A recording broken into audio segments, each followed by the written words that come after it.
Good evening, good evening. What's going on? Welcome to another episode of Smashing Kidney Disease. I am your host, Steve Belcher. Thanks for joining us. Tonight, we got a very great show.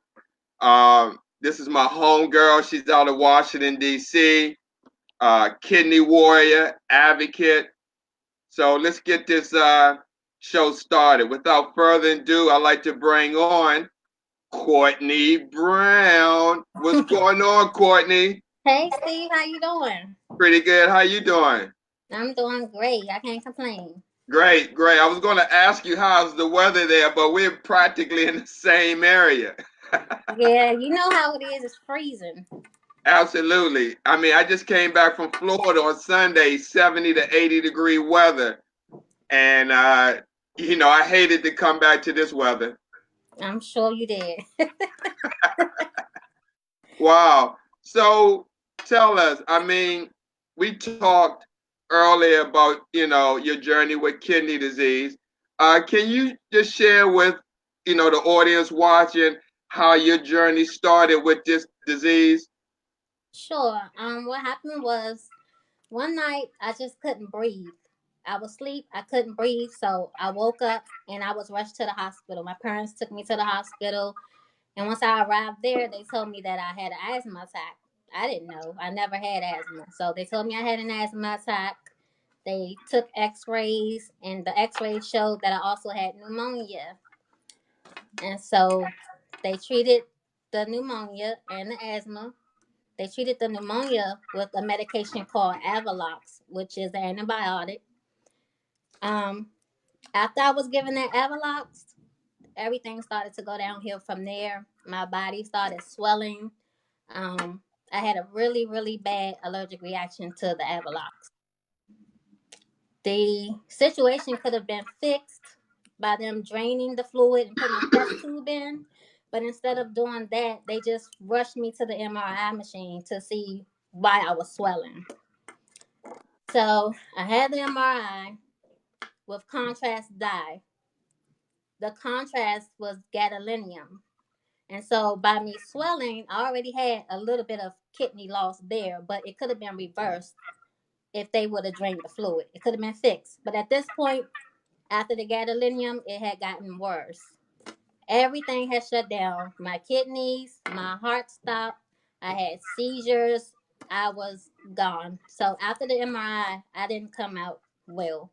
I was put on a breathing machine, a respirator, and taken right to the ICU. So I was there for about from January to February. They took me off the breathing machine once to see if I could breathe on my own, but I couldn't. So they put me right back on it. Waited some more time, and then the second time they took me off of it, I did okay. So I was basically on life support and in the ICU from January to February. After that, I had frequent sickle cell crises, and then they told me that I needed to do dialysis because my kidneys had shut down.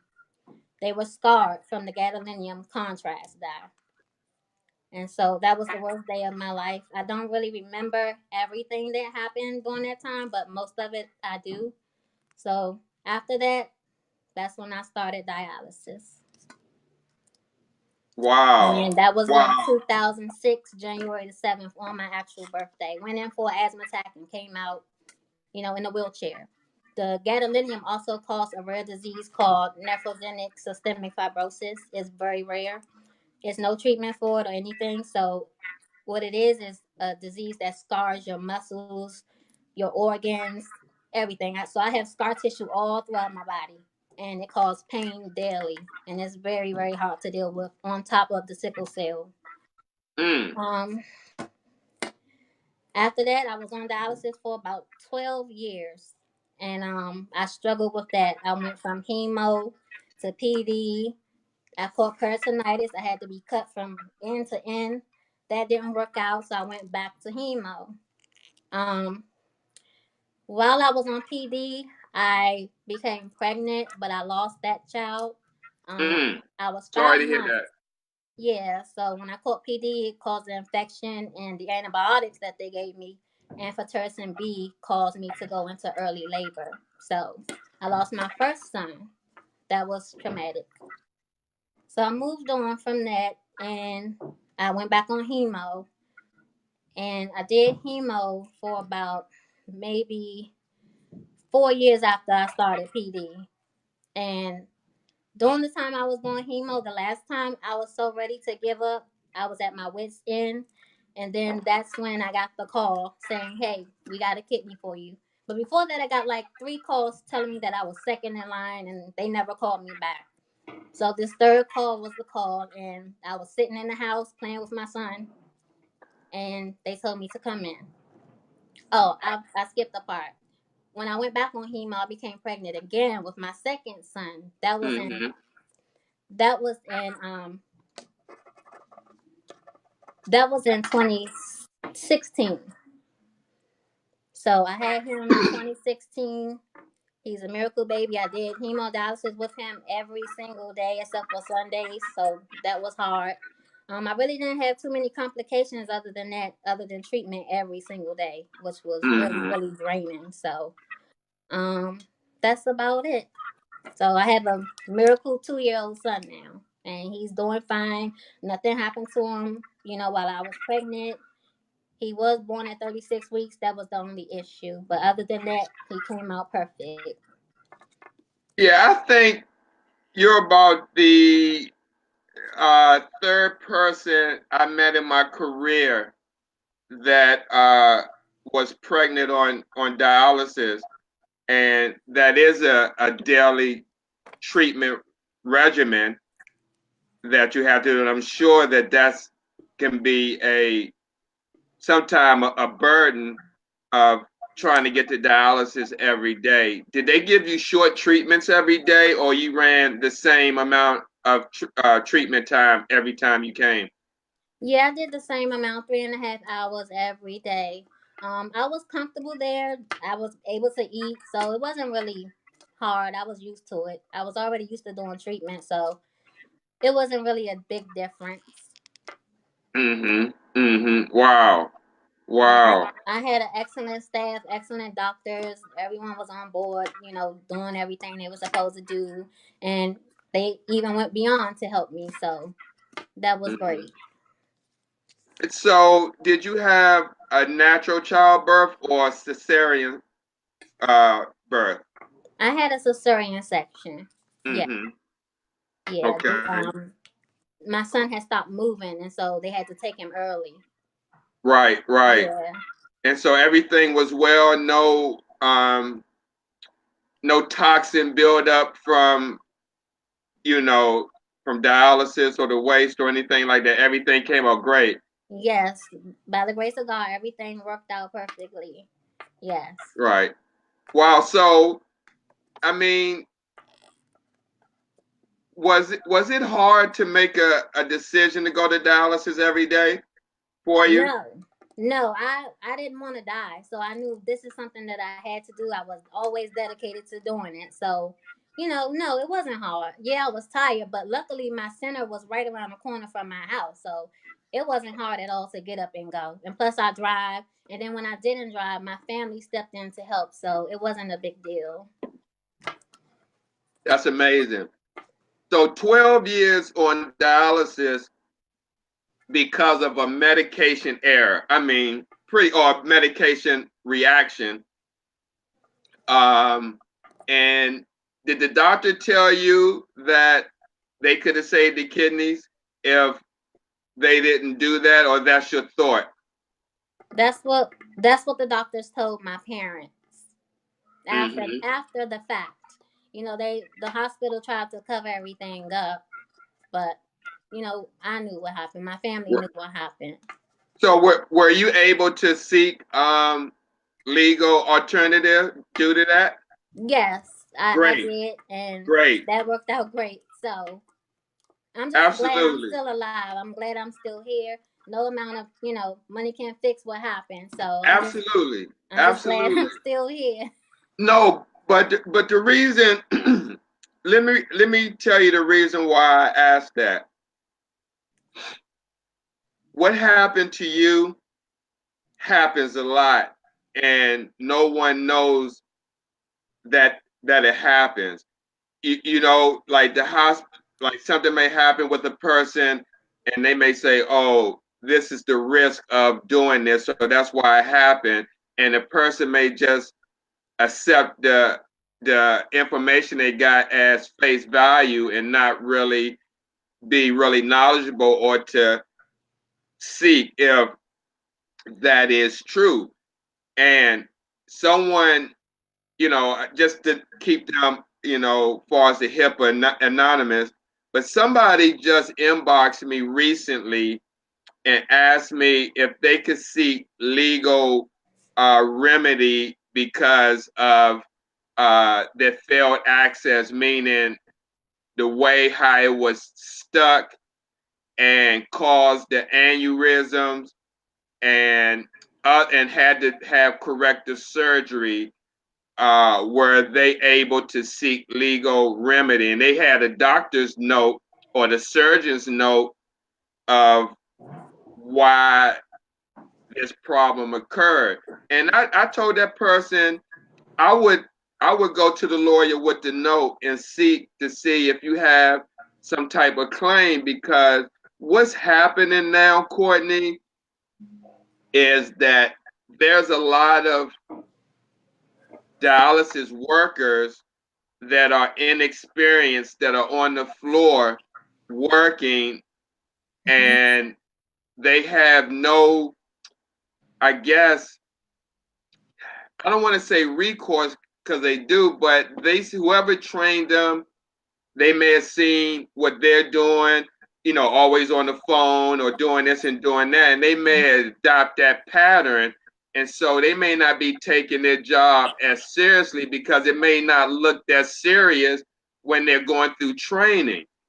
Right. And the thing is, it is so serious with dialysis. It may look easy, but let me tell you, when a complication occurs, and all hell breaks out, you better know what you're doing instead of just standing there like a deer in the headlights, because that's what's happening a lot. And if there's no experienced person in the area to help out, I mean, then you're going on someone who is not 100% sure if that's the right way or if that's the right way. Did you experience that when you was on dialysis for 12 years? Absolutely. Can Um, you share some of that? sure, there was an instance where there was only one tech on the floor. There was no nurse around. There weren't any other techs. Everyone was in the back talking in the hallways, walking around, lollygagging, and an emergency occurred. And if the people wouldn't have got there in time, it could have turned pretty ugly. So I know exactly what you're saying when you say things like that. Like, I've seen it all throughout my 12 years. People on the phone, someone is, about to pass out trying to call for help, and they're not paying attention because their head is down and they're on the phone. You have to be aware when you're in that center, and when you're a nurse or a tech, you have to have your eyes everywhere. You have to look out for yourself and your colleagues and your patients, because anything can happen to anyone at any time. And that's why it's important to have more than one person on the floor, especially Absolutely. nurses. Excuse me.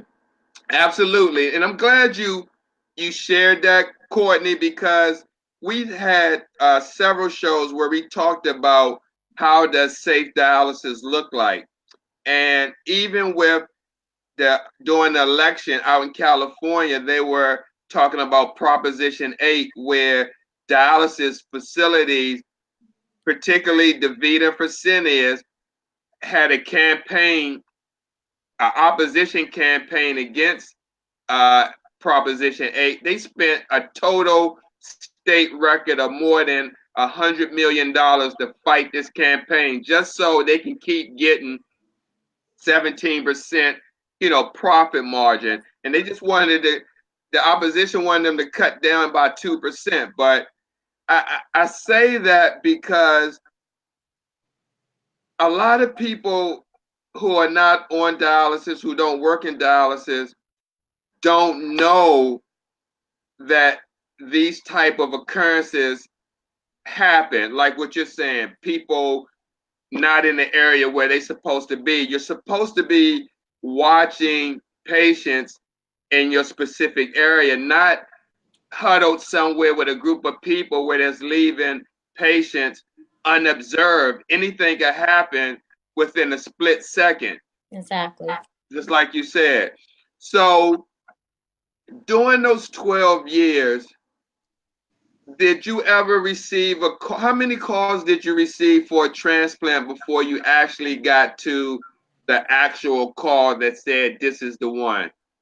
I received 2 calls before that call. Both of those calls told me that I was second in line and be on standby, but they never called me back.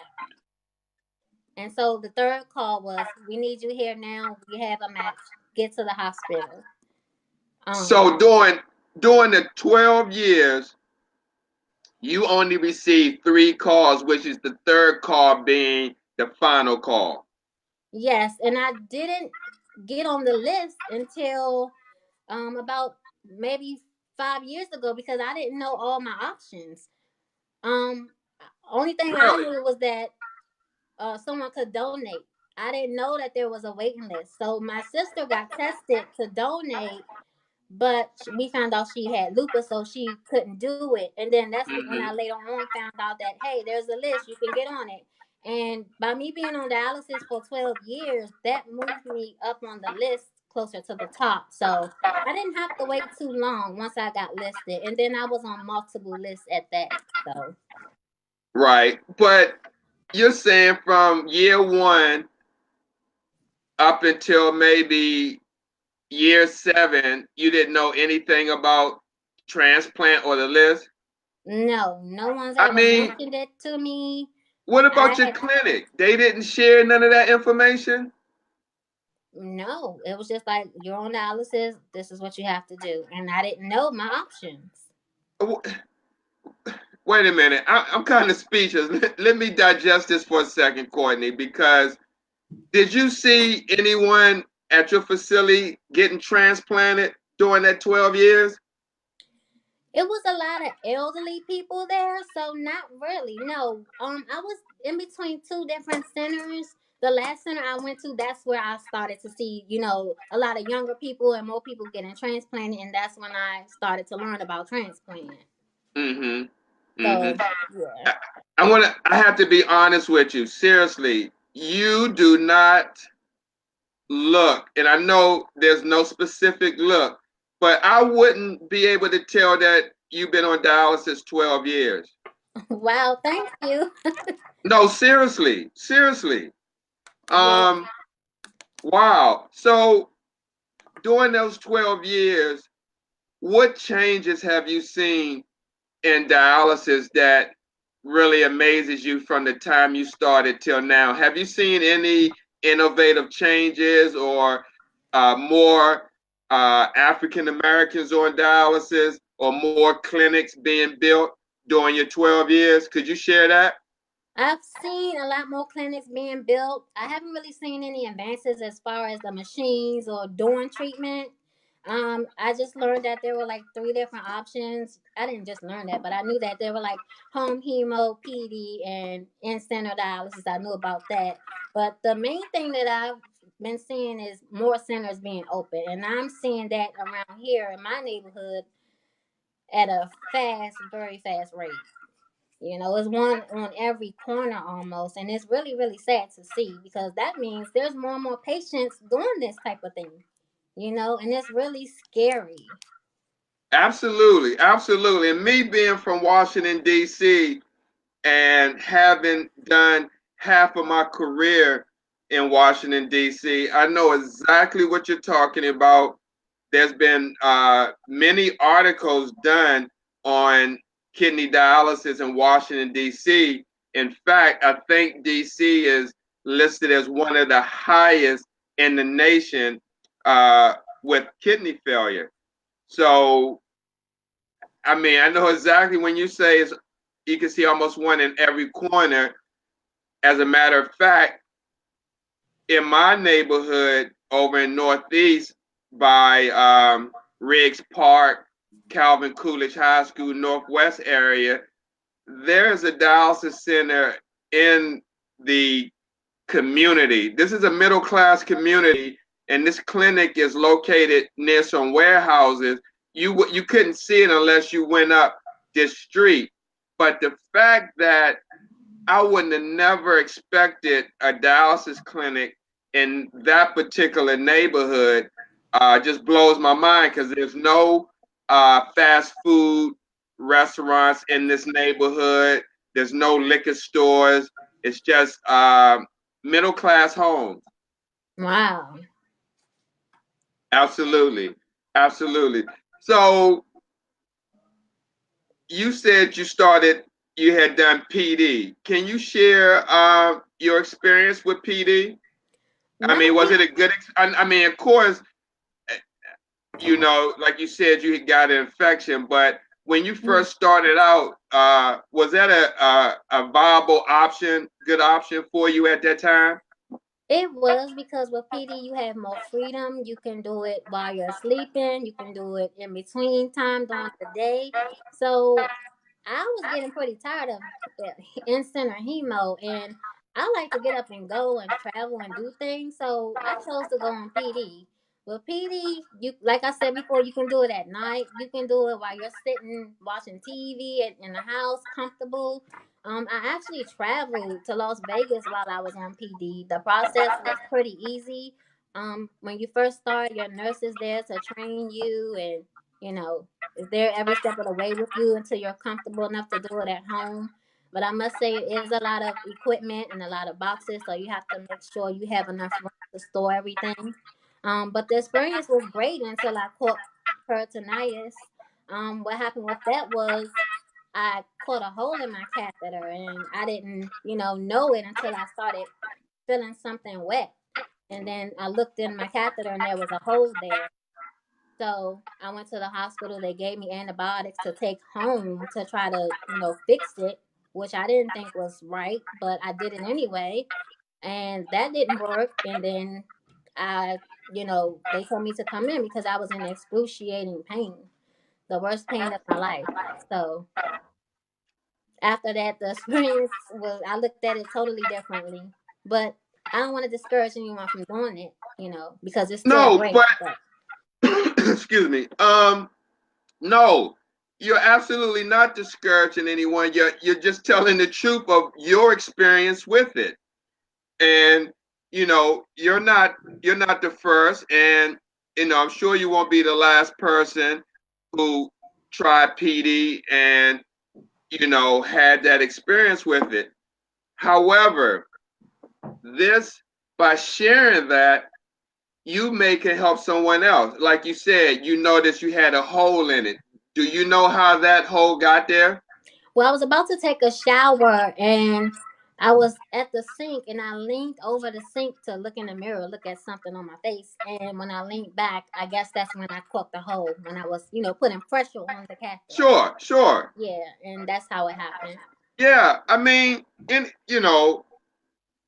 it almost seemed like, wow, something small like that caused what happened. But again, with this disease and whatever treatment option one decides to do, there are always risks and consequences to that.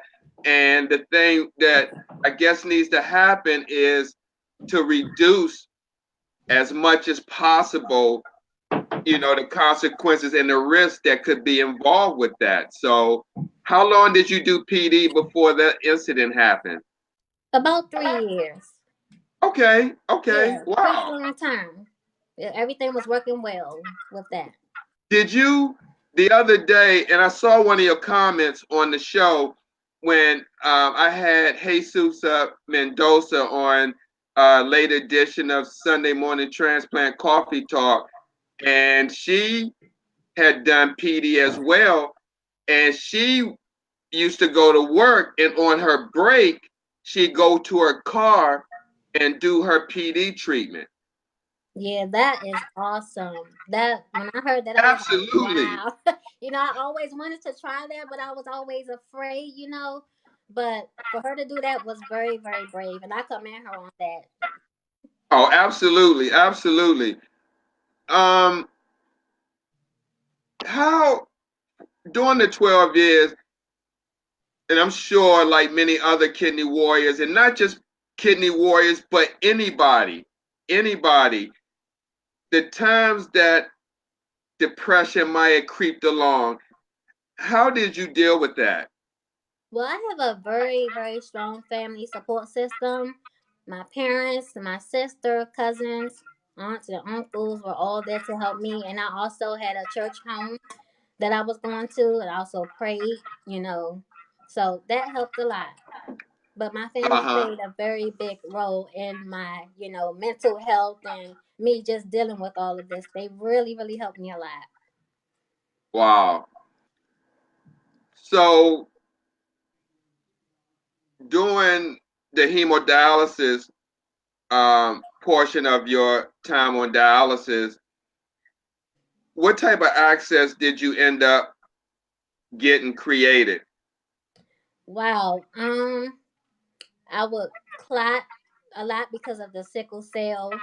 So they had to keep increasing my heparin, which caused me to bleed even more, which isn't good for the sickle cell. So it was kind of balancing that. My pressure stayed low all the time. I was always under my dry weight, so they would pull too much off, and I would pass out on the machine. Um, Mm. it was very, very scary. Those were the only two things I really experienced. Well, Besides, no, sorry to interrupt. Actually, what I was saying was, as far as the type of access you had that was created for them to do dialysis when you went on hemo, did you have a graft or a fistula? oh, okay. I've had several different catheters, as you can see. I don't know if everyone can Wait see. a minute. Wait a minute. I'm gonna put you solo. Go ahead. Show. Okay, I have scars here from all the different catheters I had. Okay. They kept getting clogged, and I had to keep getting them taken in and out. And then lastly, I got a graft, which stopped working the day I got my transplant. So the doctor told me to leave it alone, unless I need it again. So, but I want to get it fixed just in case. Wait a minute. No, no, no, no, no. Don't.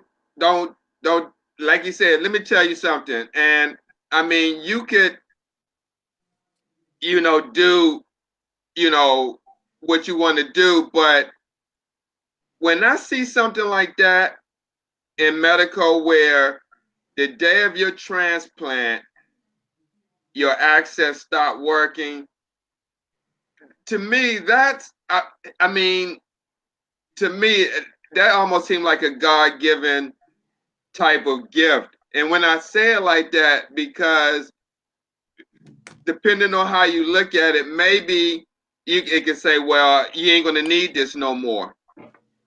Exactly. That's what I was thinking, and I pray to God that I won't need it anymore. But I know in the back of my mind it could always fail. But I try to Yeah, stay but you're not gonna positive. claim that. No, I try my best to stay positive. Positive. It's hard sometimes, but I just take it day by day. Drink my water, take my medicine, and just keep on going and living life and praying to God and just not worrying about it.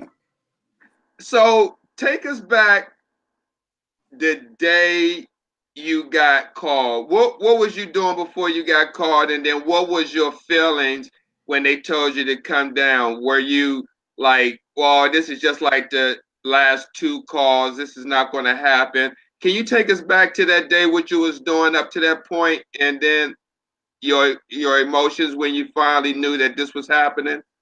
Okay, so they called me on one of my off days from treatment. I was just in the house playing with my son, and I got a phone call, and my mom answered the phone, and she said it's the hospital. So I talked to the nurse on the transplant unit, and she said, Miss Brown, we've called you several times before, but this is it. We need you to pack your bags. We have a match for you. I said, huh? Are you serious? Like, really? I couldn't believe it. I didn't know what to feel because I couldn't believe it. But she said, this is official. We need you to get here. We already talked to your doctor. He approved the kidney for you. Once I heard that, I just dropped to my knees and I started crying. It was the most happiest day of my life, the day that I had been waiting for so long.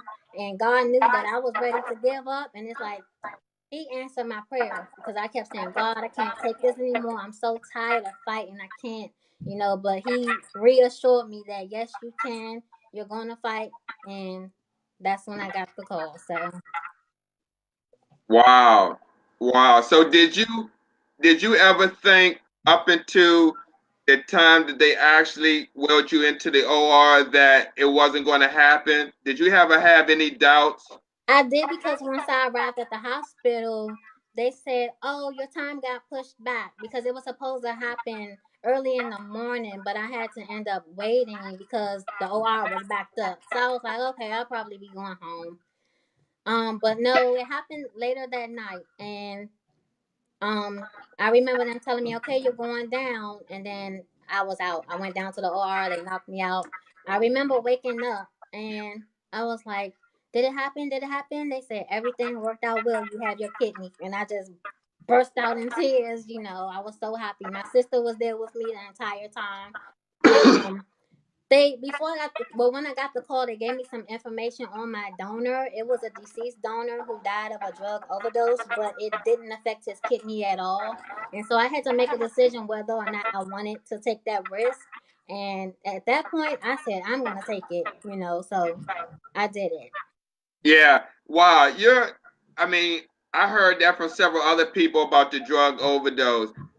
We have Kimberly Hutton Clayton. I had her on the show, not this show, but another show, and she shared her story. She had a kidney pancreas transplant in 2011. She's out of Jacksonville, Florida. Very nice Wow. person. Hey, Kim, thanks for watching. I Hi. was down in Miami, but yes, wow, wow. So how many meds are you taking at this point I'm for your down to transplant? 5 meds. I'm down to 5. When I first started, it was a bunch, but then once everything kicked in, they cut me off. In the beginning, it was pretty hard because the kidney worked so well that it was overworking and it knocked all of my electrolytes out. And so I had to go back to the hospital once I was released. I had to go back for that, and they had to get everything back in order, and then everything was okay from there. But I'm down to 5 meds. Oh, we have another person, June Kaufman. She's out of I think Raleigh. I'm sorry, June, if I didn't get the city right, but she's out of North Carolina, and she said her first kidney transplant was from someone that had a drug overdose as well. Wow, that's awesome. So, so what I'm saying is that you know so many people share some of these same stories that don't get heard, and while we do these shows, is so the people who share their story to let other people know who may be watching that they who may be going through the same thing, that they're not alone.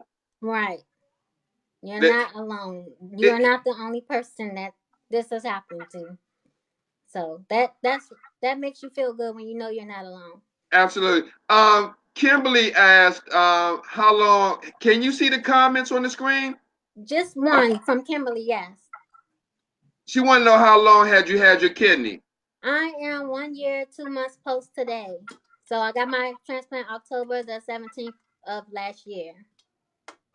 Wow, right before Christmas and Thanksgiving. Yes, and 2 days before 3 days before my grandmother's birthday, but she's passed now, so Oh, okay. My condolences. thank you. Wow. Okay, share um your experience, because there may be some people, um, some women watching in particular. Matter of fact, we have a show, and I encourage you to watch right after this show, Sisters Against Kidney Disease. But can you just share a little bit about being pregnant and being on dialysis? We know it's a daily routine, but again, how hard was that for you to to adhere to the treatment regimen, the medication? Um, were there times where you had to go to the hospital to be specially monitored because you were having a child doing dialysis? Because you may have some women watching that may have just got affected with kidney disease, but also want to have a child. So, what words of encouragement, or what could you tell them if they're looking at that uh, type of direction and going, if they on dialysis and they want to get pregnant?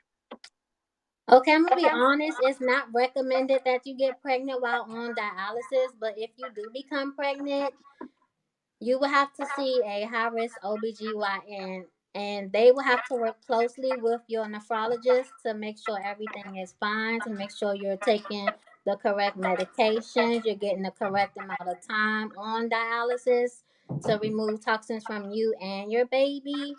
Um, my GYN was high risk, so I would have to go to the doctors at least once a week to have sonograms and to make sure everything was okay. So that was the hardest part, was going every week and then figuring out, hey, this could happen, that can happen, do you still want to go through with it? And I did, and they were able to help. But like I said before, it's not recommended, but if it happens, it happens. Just do what you can do and follow the doctor's instructions and directions and make sure you get a high risk OBGYN instead of just a Mm-hmm. regular one, because you will be high Wow. risk. Wow. Man, I mean, that's amazing. So you, you had your son is 2 years old, healthy. Yes. The only thing he Mm-hmm. has is sickle cell trait, and he got that from me. So I have the full disease, but other than that, he's fine. Mm-hmm. Mm-hmm. I didn't So really have any you complications. mentioned you had sickle cell. So would that affect your kidney disease with this kidney in the future? Did the doctors tell you to that it may be some chance that the sickle cell may affect the transplant? It could, and the other disease that I had could affect it more because it could scar the kidney. But, I keep a close eye on it, and I also see my hematologist regularly. So I monitor everything closely. Okay, so when you say the other disease, that's the what was it again? The neph- Nephrogenic systemic fibrosis. nephro. I'm NSF sorry, for short. nephrogenic. Systemic fibrosis. Okay, nephrogenic systemic fibrosis, Mm-hmm. and that's a rare disease. Yes, caused from gadolinium dye. Mm-hmm.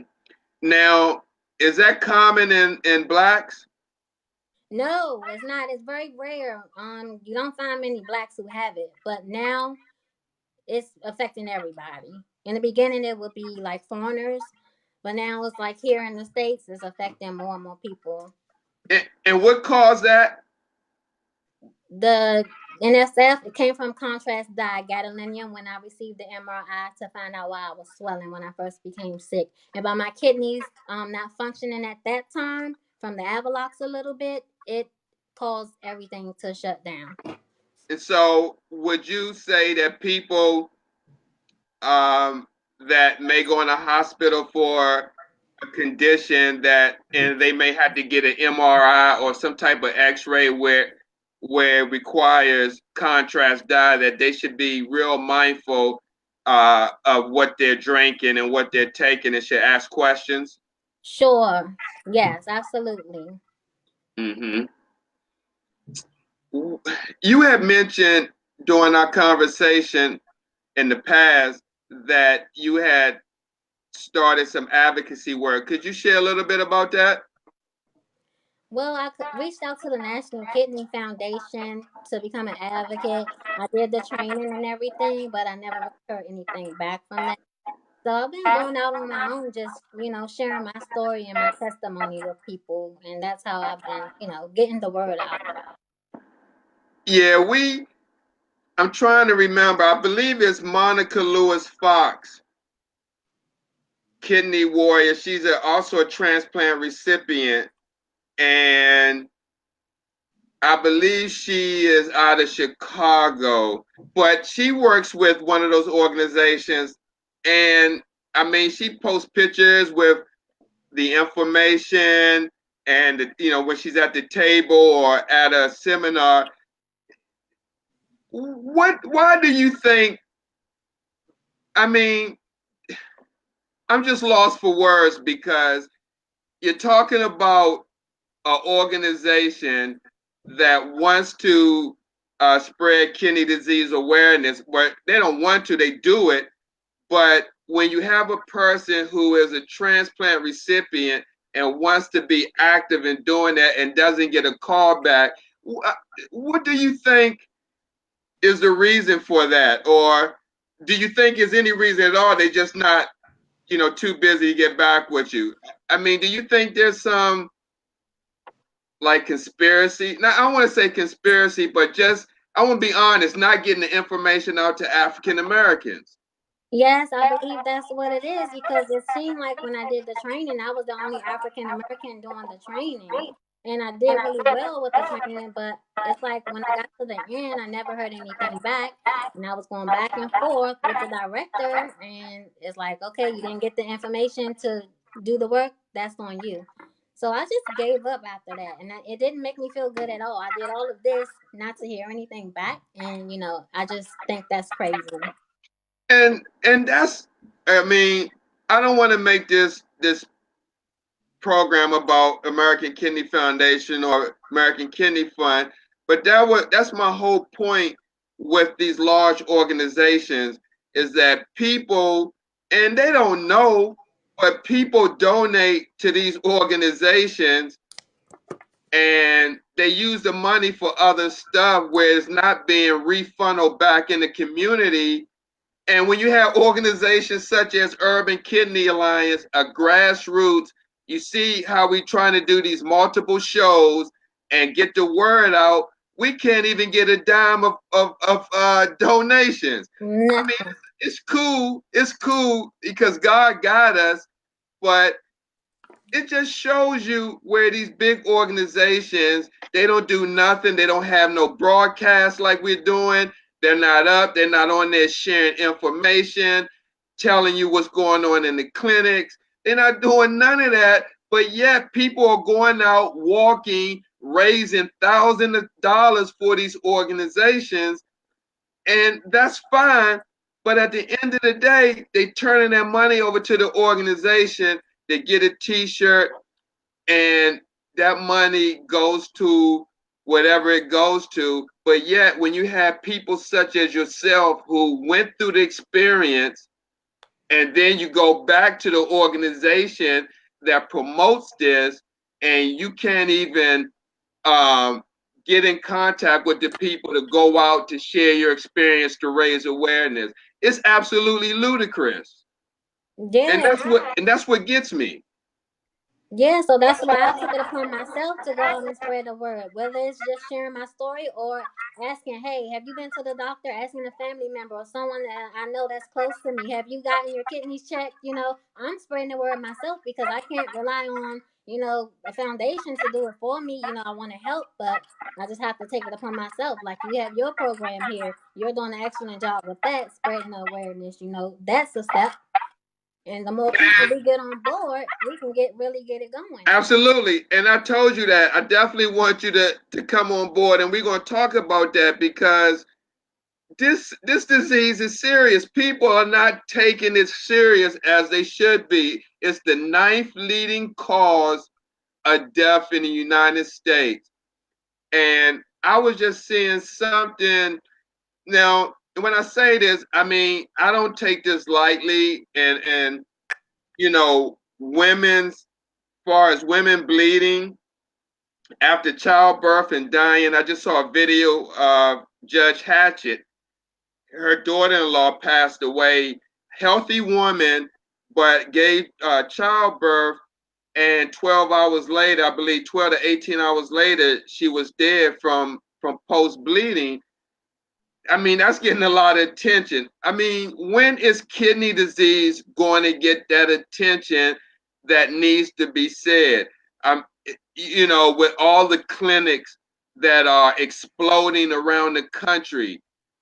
I mean, in Baltimore alone, they're building more clinics. I just heard today that DaVita is building several more units in Baltimore City, in a part of Baltimore.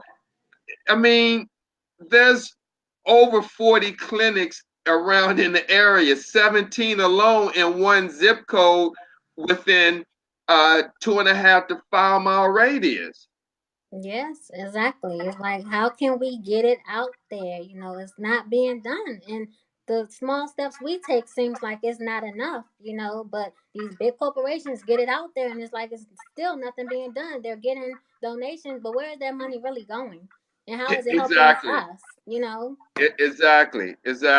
So we're kind of winding down in time, but we still have a few minutes. Let me ask you, did you ever have to use the services of Kidney Foundation for any financial relief or anything like that? No, I didn't because when I became sick, I got to stay on my mom's insurance due to medical malpractice. So I was Right. covered. Thank goodness I was covered, but I'm sure I might have tried to reach out if I needed to, yes, but luckily I was still covered. Yeah. There are some patients, I met many that rely on them every year because apparently they give a $200 per year stipend, for maybe utilities, groceries, bills, whatever. But each year, patient has access, I guess, up to $200. So if you need some money, say in March, and say your bill $190, that means you got $10 left until the following year to recertify to get those funds. And I, it's I don't know what to say, but let me ask you, just during your experience being on dialysis up to this point, what words of encouragement could you give someone who's watching right now who may have been diagnosed with kidney disease, or maybe in your situation got kidney failure by medication, not what was it, gadolinium? Gadolinium. Gadolinium, not by that, but I mean vancomycin and other antibiotics can do the same thing. What words of encouragement could you share with that one person who may have experienced it or could experience it in the future?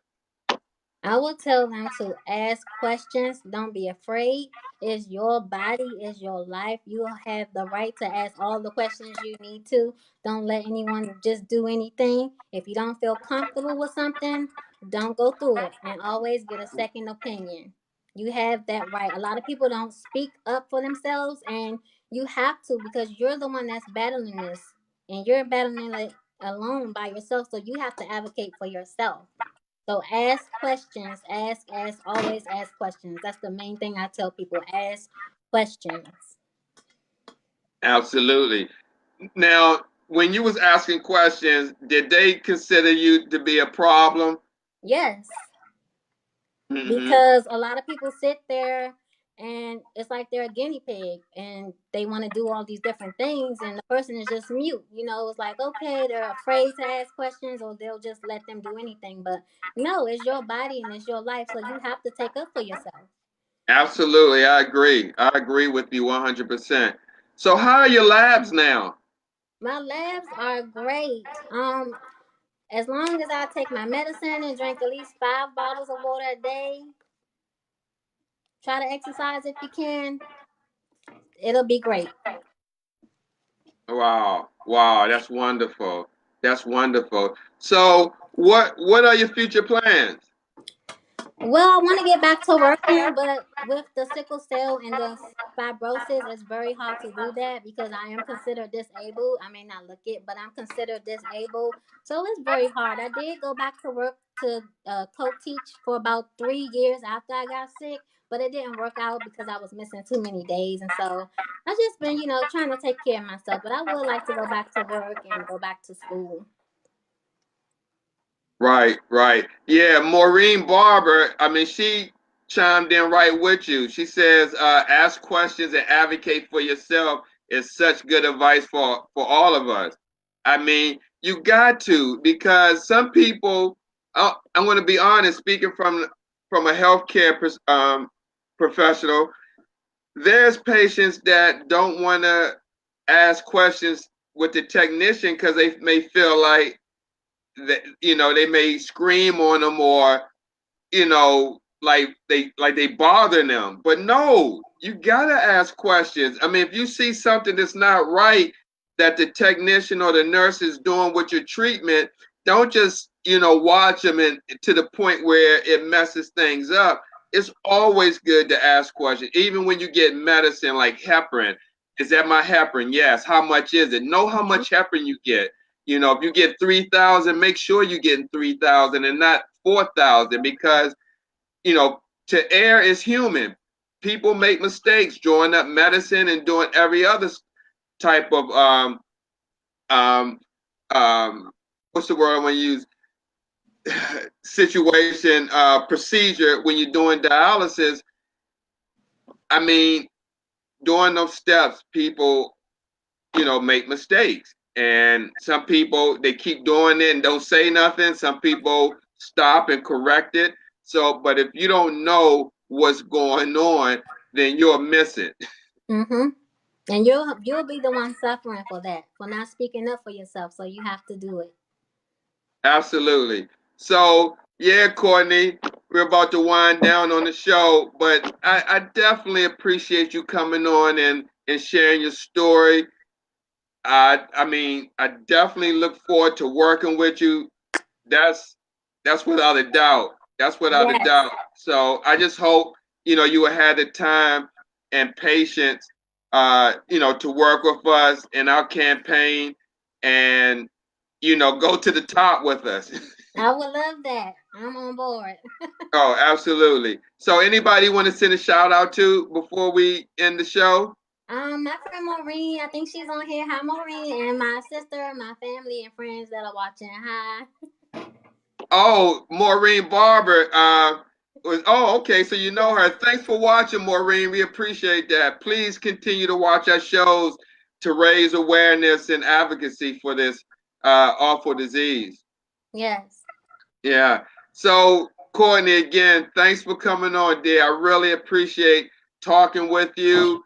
I love what you're doing. Keep doing what you're doing, and let's get this word out. And I encourage you to watch Sisters Against Kidney Disease. It's a half an hour show. We're going to have on Minister Anita Harper out of Atlanta, Georgia. She's also a kidney advocate, transplant warrior as well, and she's going to share her story.